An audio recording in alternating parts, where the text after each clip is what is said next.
नमस्कार दोस्तों, एक बार फिर से स्वागत है आपका हमारे इस यूट्यूब चैनल में जिसका नाम है मास्टर शिक्षा। दोस्तों, कल हमने आपको इसके बारे में बताया था प्रागैतिहासिक काल के बारे में, जिसमें हमने प्राक ऐतिहासिक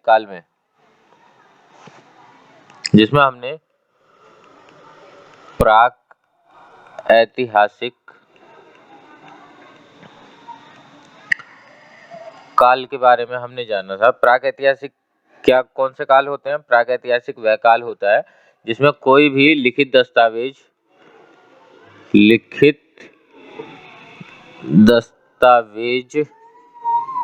हमें नहीं मिला है। ठीक है, हमें सिर्फ इसकी जानकारी जो है वो पुरातात्विक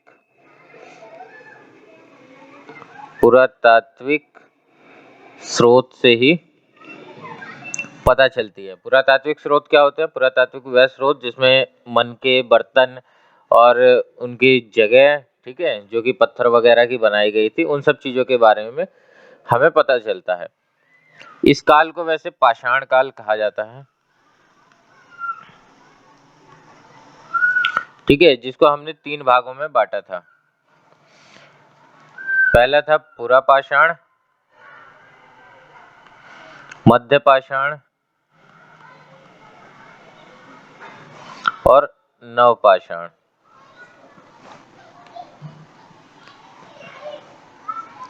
नवपाषाण काल, ठीक है। इसके अलावा हमने इसमें उत्तर पाषाण काल के भी बारे में जाना था।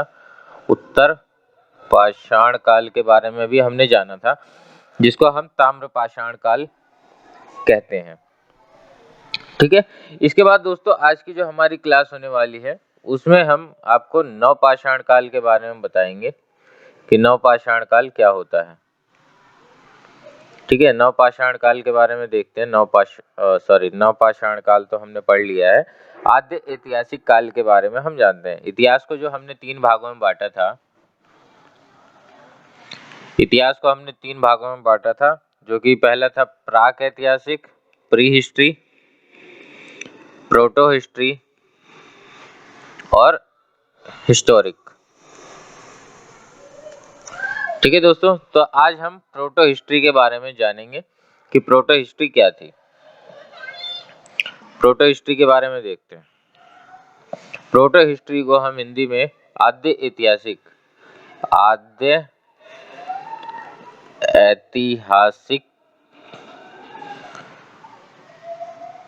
काल कहते हैं, ठीक है, जिसके अंदर सिंधु सभ्यता आती है, ठीक है। ये ऐसा टाइम पीरियड था जिसमें मानव को लिखित साक्ष्य तो मिले हैं,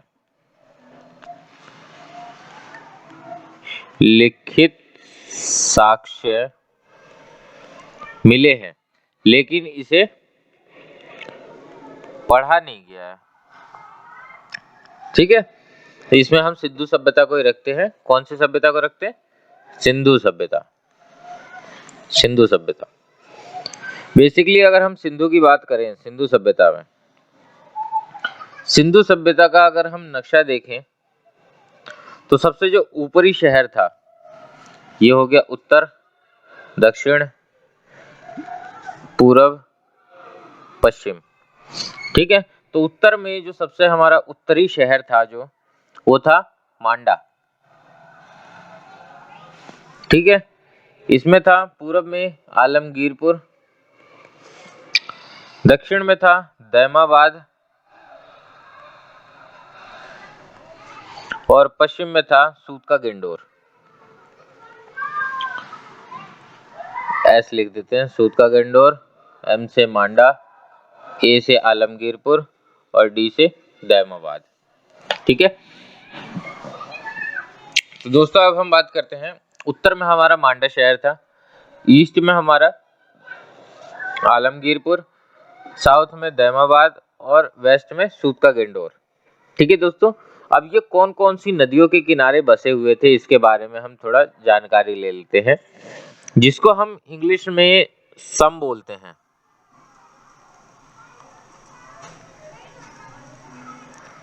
ठीक है। उसका मतलब होता है ऐड करना, सम बराबर ऐड। सूत का गेंडोर, मांडा, आलमगीरपुर और दक्षिण में दैनाबाद, ठीक है। अब इनकी नदियों के बारे में हम कैसे जानेंगे? इसकी नदियों के बारे में जानते हैं। नदी क्या है? डच है पर भारत में नहीं है। तो भारत में नहीं है तो भारत में नहीं को काट देते हैं, ठीक है। डच है पर। सूतका गेंडोर में दास्क नदी थी। कौन सी नदी थी? दास्क नदी। मांडा में चेनाब नदी थी, ठीक है। आलमगीरपुर में हिंडन नदी, ठीक है, जो कि गाजियाबाद साइड में बहती है। हिंडन नदी अभी तो फिलहाल बिल्कुल सूखी हो चुकी है। और दक्षिण में अगर हम बात करें दैमाबाद में, तो यहाँ थी प्रवरा नदी, प्रवरा नदी, ठीक है। तो सूतका गेंडोर में कौन सी थी? दास्क नदी। मांडा में चिनाब, आलमगीरपुर में हिंडन, दैमाबाद में प्रवरा नदी, ठीक है। ये चार नदी जो थी, चारों अलग अलग ये थी। अब दोस्तों एक सवाल हमारा सबसे पहले ये आता है कि सिंधु सभ्यता को या हड़प्पा सभ्यता को सिंधु सभ्यता क्यों बोला जाता है? ठीक है, बेसिकली इसका रीजन यही है कि जो जितनी भी नदियों के आसपास सिंधु सभ्यता की या हड़प्पा सभ्यता की बसावट थी, ठीक है, ये जितनी भी नदियों के किनारे ये बसा हुआ था वो डायरेक्टली जाके सिंधु नदी में मिल जाती थी, जिस कारण से इसको सिंधु सभ्यता कहा गया, इसकी नदियों की वजह से, ठीक है। अब सिंधु सभ्यता के बारे में जानते हैं। सिंधु सभ्यता जो है वो सिंधु नदी के तट पर मिली थी, इसीलिए इसको सिंधु सभ्यता कहते हैं। इसकी जानकारी के लिए पहली खुदाई हड़प्पा से चालू हुई, अतः इसे हड़प्पा सभ्यता भी कहा जाता है। सिंधु सभ्यता की जो जानकारी थी, इसकी जानकारी जो थी वो दी थी चार्ल्स मैसन ने।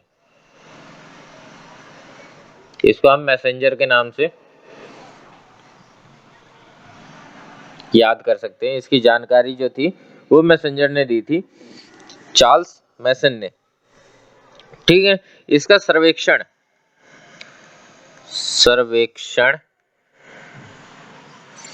कराया था जनरल कनिंघम, जेम्स कनिंघम,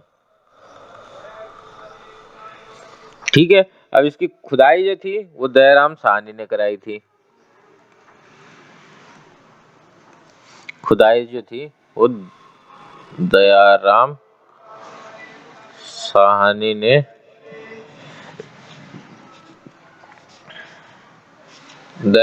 ने कराई, ठीक है। इसका क्षेत्रफल 13 लाख स्क्वायर किलोमीटर, ठीक है, किलोमीटर स्क्वायर।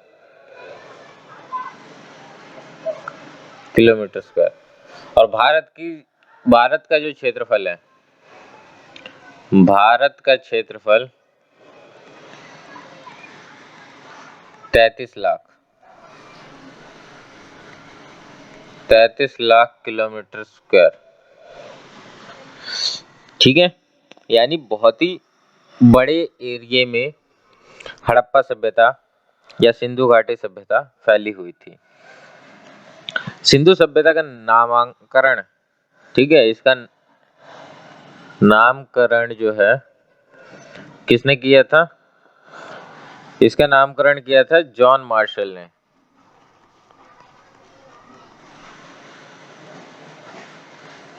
जॉन मार्शल ने इसका नामकरण किया। इसके अलावा पहली खुदाई हमने बता दी दयाराम साहनी ने कराई थी। और इसका आकार कैसा है दोस्तों? अगर हम इंडिया का नक्शा देखें तो इंडिया के नक्शे में त्रिभुजाकार तरीके का शेप बनता है, ठीक है, लगभग इस हिसाब का त्रिभुजाकार तरीके का शेप बनता है। तो इसको त्रिभुजाकार जो है वो बोला गया था, इसके आकार को त्रिभुजाकार, ठीक है। त्रिभुजाकार, त्रिभुजाकार कहा गया। अब इसमें हमने ये सारी जानकारी, मुख्य जानकारी जो है वो हमने जुटा ली है। अब हम धीरे धीरे शहरों की ओर बढ़ते हैं कि इसके कौन कौन से शहर थे। ठीक है, तो इसके शहरों की चर्चा करते हैं। शहर देखते हैं कौन कौन से थे।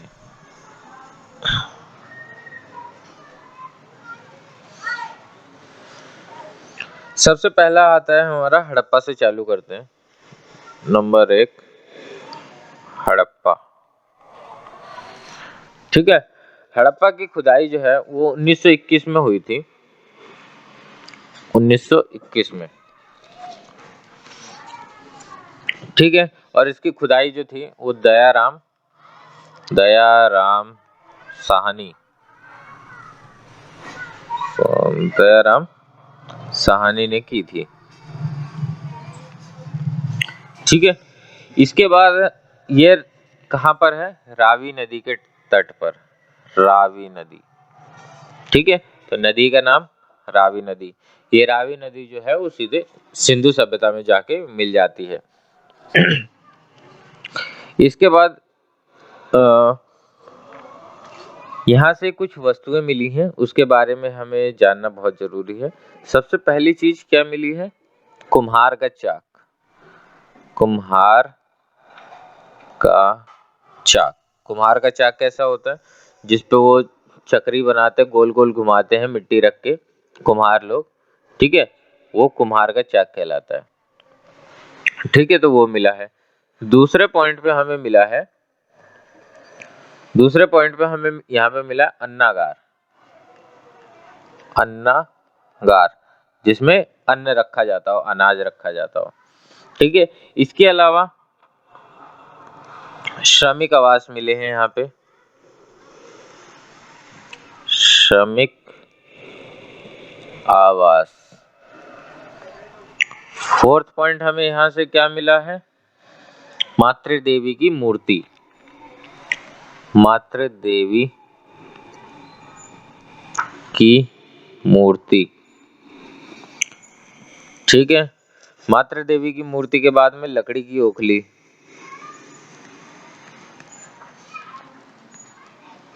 ओखली। फिर इसके बाद लकड़ी का ताबूत। लकड़ी का ताबूत, जिसमें दफनाया जाता है शरीर को। ठीक है, ये क्रिश्चियन परंपरा में बहुत ज्यादा देखा जाता है। ठीक है, लकड़ी का ताबूत मिला है। इसके अलावा RH-37 कब्रिस्तान।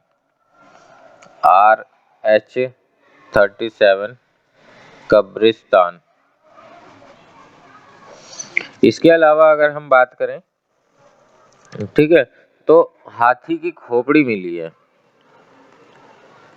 जिसे हम हाथी का कंकाल भी बोल सकते हैं। हाथी का कंकाल। ठीक है, इसके अलावा स्वास्तिक चिन्ह। स्वास्तिक चिन्ह। ठीक है, जो कि लगभग कुछ ऐसा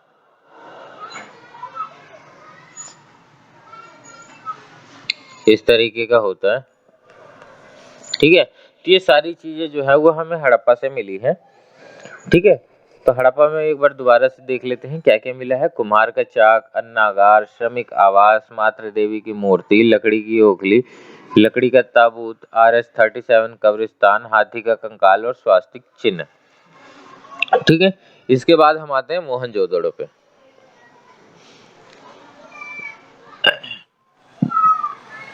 मोहनजोदड़ो क्या है? दूसरा हमारा शहर है मोहनजोदड़ो।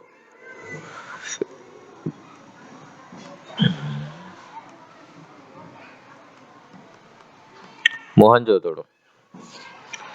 ठीक है दोस्तों, इसकी खुदाई जो है 1921 में की गई थी, इसकी खुदाई। ठीक है, और इसकी खुदाई की थी राखल दास RD बनर्जी। राखलदास बनर्जी ने इसकी खुदाई करी थी। ये पाकिस्तान के लरकाना जिले में स्थित है और ये डायरेक्ट सिंधु नदी के तट पर स्थित है। ठीक है, तो इसके साथ की जो नदी है वो सिंधु नदी है। ये सिंधु सभ्यता का सबसे बड़ा शहर, सबसे बड़ा शहर मोहनजोदड़ो था। ठीक है, यहाँ पे एक मृतकों का टीला मिला है, मृतकों का टीला मिला है। ठीक है, मृतकों का टीला क्या होता है कि बहुत सारी लाशों का एक ढेर मिला है। ठीक है, अगर हम बात करें उसको कब्रिस्तान कहने की, तो वो कब्रिस्तान नहीं हो सकता, क्योंकि कब्रिस्तान में जो भी लाशें होती हैं वो सीक्वेंस वाइज रखी जाती हैं और जो जिस भी व्यक्ति को दफनाया जाता है वो उनकी हड्डियां जो है वो सही सलामत रहती हैं। लेकिन यहाँ पे किसी की भी हड्डी जो है वो सही सलामत नहीं मिली है। किसी की खोपड़ी नहीं है, किसी का हाथ टूटा हुआ है, किसी का पैर नहीं है, किसी का कुछ गायब है। ठीक है, तो शरीर के कुछ कुछ अंग जो है वो गायब हैं। तो इसको देख के लगता है कि यहाँ पे कोई बाहर से कोई आक्रमणकारी इनको मार के चला गया। ठीक है, तो मृतकों का ढेर मिला है बहुत ज्यादा। ठीक है, इसके अलावा अगर हम बात करें तो यहाँ से कुछ वस्तुएं मिली हैं, उन वस्तुओं के बारे में हम जानते हैं। तो पहला वस्तु है पहली जो चीज है वो यहाँ पे पुरोहित आवास मिला है।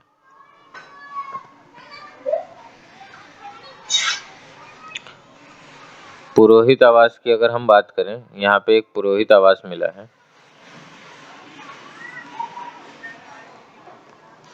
पुरोहित, पुरोहित मतलब जो पूजा पाठ यज्ञ कराने वाले जो लोग थे वो पुरोहित आवास मिले हैं उनके। ठीक है, इसके अलावा एक घर में कुआं मिला है, घर में कुआं मिला है।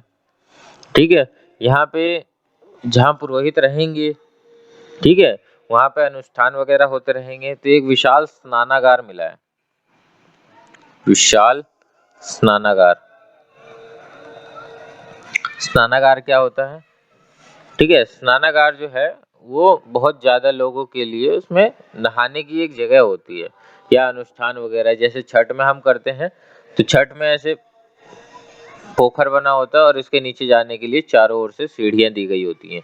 ठीक है, तो इस टाइम पे भी लगभग सेम स्नानागार मिला है। ठीक है, जिसको देख के ये लगता है कि ये कोई बड़े अनुष्ठान वगैरह के लिए इसका प्रयोग होता होगा। ठीक है, यहाँ से भी हमें अन्नागार मिला है। तो अन्नागार जो है वो हड़प्पा और मोहनजोदड़ो दोनों से मिला है, लेकिन मोहनजोदड़ो का अन्नागार जो है वो सबसे बड़ा है। ठीक है, इसके अलावा यहाँ से सूती वस्त्र मिले हैं, सूती वस्त्र। अब कोई भी पंडित वगैरह होते हैं, पुरोहित वगैरह होते हैं जो धार्मिक अनुष्ठान कराते हैं, तो मेजरली जो है वो सूती वस्त्र ही पहनते हैं। तो इस हिसाब से हम इस ट्रिक को याद कर सकते हैं कि जहाँ पुरोहित रहेंगे वहां पे सूती वस्त्र मिलेंगे। ठीक है, पुरोहित आवास, घर में कुआं, विशाल स्नानागार, अन्नागार और सूती वस्त्र। इसके अलावा यहाँ की सड़कें जो थी वो सबसे चौड़ी थी, सबसे चौड़ी सड़कें मोहनजोदड़ो की थी। इसके अलावा यहाँ पे एक सभागार मिला है। अब पुरोहित जहाँ रहेंगे उनकी सभा करने के लिए एक सभागार तो होना चाहिए, तो यहाँ पे सभागार मिला है। 8वें पॉइंट में अगर हम देखें तो यहाँ से पशुपति शिव, पशुपति शिव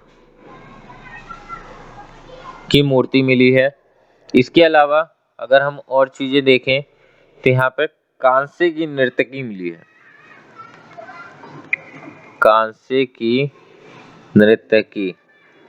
तो यहाँ पे अगर देखा जाए तो तांबे की खोज पहले से हो चुकी थी और इस सभ्यता में, हड़प्पा सभ्यता में कांसे की खोज हुई थी।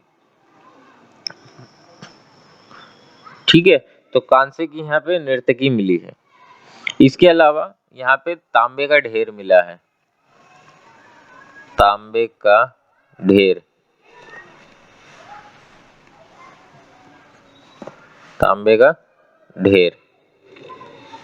अब इसमें क्या होता है दोस्तों कि तांबा जो है वो पहले ही खोजा गया था, तो तांबे का ढेर मिलना है तो स्वाभाविक है, लेकिन कांसे की नर्तकी जो है वो फर्स्ट टाइम मिली थी, तो यहाँ पे हड़प्पा सभ्यता में कांसे की खोज हुई। ठीक है, इसके अलावा मोहनजोदड़ो का जो अन्नागार था वो सिंधु सभ्यता का सबसे बड़ा भवन या इमारत कह सकते हैं हम उसे। ठीक है, इसके बाद हम अगले शहर पे आते हैं। अगला शहर रहेगा हमारा चहुंदड़ो।